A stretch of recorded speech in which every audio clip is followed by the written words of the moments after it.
There once was a hen called Nellie. She was a fun-loving, free-spirited chicken who didn't have a care in the world. Then one day, after a night of fun-filled passion, she conceived of an egg.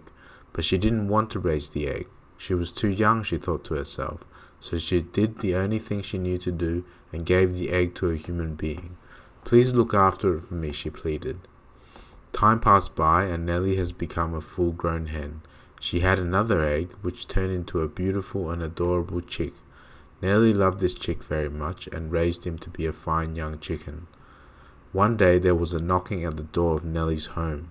The young chick, whose name was Fred, went to see who was there, and when he opened the door he saw an unrecognizable monster.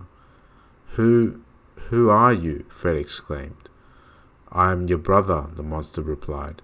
About to close the door on him in fear, Nellie saw all that had happened and cried, "What he says is true. Let him in." And so the story of how an abandoned egg came to survive was told to Nellie and her son Fred.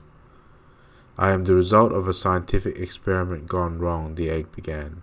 "The human was what the others called a mad genius, and he wanted to create a living egg that would spawn other eggs and end world hunger once and for all. While he failed to achieve his goal, he succeeded in creating a living egg that could breathe and talk. Me. He felt so guilty about creating me that he let me go," he continued.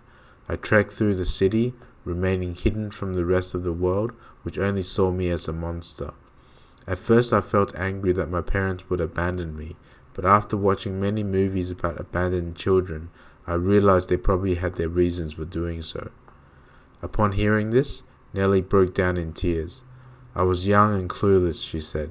"I didn't know how to raise a child. Please forgive me." "Yes, I forgive you, mother," the egg replied. And so the hen, young chicken, and the egg lived on in harmony.